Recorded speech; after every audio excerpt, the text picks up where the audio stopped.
Hey, what's up, everybody? It's me, your buddy Michael O'Toole, here to welcome you to Experimentally Ill, the movie. Hey. Hartley Pleshaw, D.L. Polonsky, Michael Phelan O'Toole,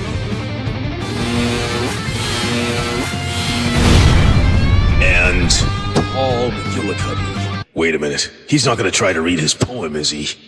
Oh no. So here it is, Simple Batman by me, Paul McGillicuddy. Paul. Simple Batman met a fat man going to the fair. Please. Said the fat man to Please Simple stop. Batman, may I taste your robin? Oh God. Said Simple Batman to the fat man, get lost, Paul, fats, Paul. or I'll give you a clubbing. No. Said the fat man Yeah. to Simple Batman, that We need boy somebody is to. a toy. Can anybody? That's a cradle Do we have you're anybody in robbing. charge of audio with Said this? Simple We Batman to gotta Batman, sign him I off. told I am Santhor, Lord of the Sun. We will pull the sun closer to Earth and burn Paul out, and we will stop that poem.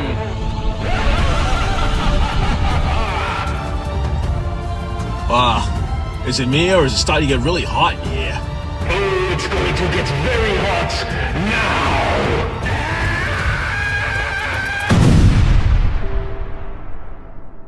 Wow. I mean, is that it?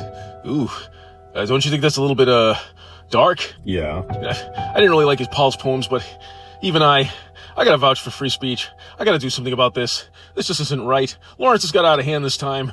And DL flew through cyberspace, through the ones and zeros and into the real worlds to confront Lawrence, the editor, who had a whole stash of Pauls. And he gave DL a few Pauls to bring back to the movie, so no one would be offended and Paul would be restored. I mean, it's just a movie. These aren't real things, but feelings are real. You are real. And we are all Paul. Paul, you are restored. None of this stuff is planned or scripted, can you tell? Hey, what's up, everybody? I'm Michael O'Toole. This is my mom, Patrice O'Toole. And where can you go for more Experimentally Ill? Where there's a will, there's a way. ExperimentallyIll.com. Also follow Mike's adventures on Instagram. That's good. What do you think of the Experimentally Ill movie so far, Mom? I think it's wicked funny.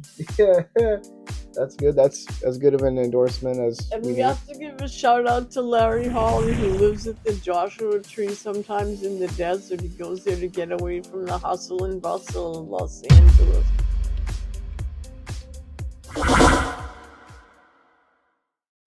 This may be obvious, but a lot of people, mostly young people, but some older people, spend a lot of time on their iPhone, and I don't think it's the way you want. If you were looking back on your life on your deathbed, I don't think you would think, "Oh, I should have looked at my iPhone screen more often." So, and they act like anything that's around them is not the real world, and everything on their iPhone screen is the real world, and they just walk around oblivious to a lot of things, and they could fall in an open manhole in a worst case scenario, and you can't live, you can't survive, and you can't live only on things that have no physical presence, like the internet or something. The iPhone itself is made out of plastic and metal, obviously, and you have to go into an actual store usually to get. I guess you can get iPhones online, but all right, maybe I don't know what I'm talking about. Hey, you get this clear. I'm Michael Phelan O'Toole, yeah. And I'm the shit in the Philippines.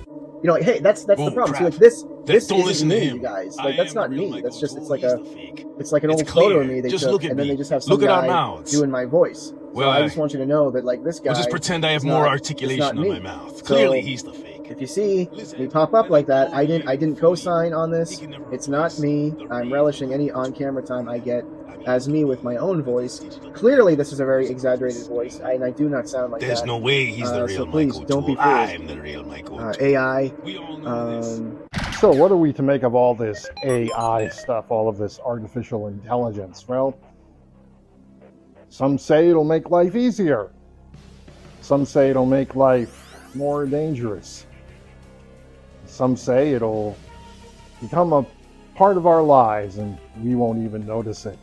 Could it get to the point where we could actually create artificial replicas of ourselves and have our AI clone, as it were, do all the work for us? Well, that's an interesting prospect. I can see it now. Your own personal robot is going to work that day and doing all the work for you, and you just sit at home and you just have your AI thing do your work, do your shopping, do your cleaning, whatever. Well, that sounds nice, but you know, what happens when they want to start getting paid? Now, no one's thought of that yet, have they? I mean, pretty soon, if they're smart enough, they're going to do things like form unions and have work stoppages. And what do you do then? Well, let's think about that for a second. If you can unplug them, maybe they can unplug you in their own way. Like maybe, I don't know, put a pillow over your face when you're sleeping and do things like that in order to let you know who's boss. Well, anyway, welcome to the wonderful new world of artificial intelligence. I just hope we survive it.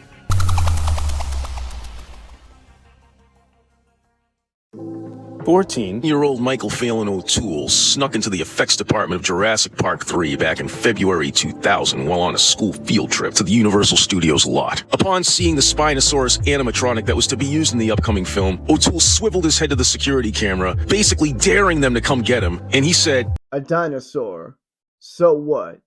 Instead of getting in trouble, Universal Studios executives were so impressed by O'Toole's reaction that they hit up an unnamed musician to compose a song using O'Toole's audio and video. Unfortunately, the project never materialized, but a demo was found. We are pleased to present it to you here during Experimentally Ill 8, A Dinosaur, So What?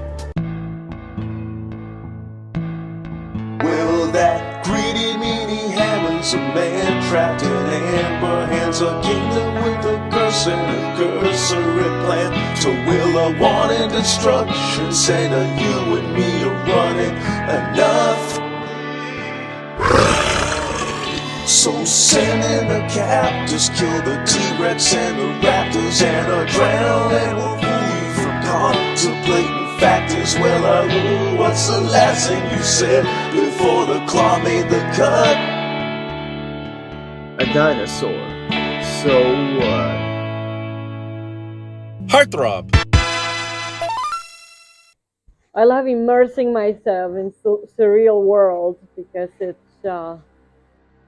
stepping out of the box, out of the reality and everyday world, everyday life, and stepping into the world of fantasy and creativity and something very different from realistic, mundane, and normal. Abnormal is good. Experimentally ill and crazy. I'm floating. This is the latest fashion in heads this year.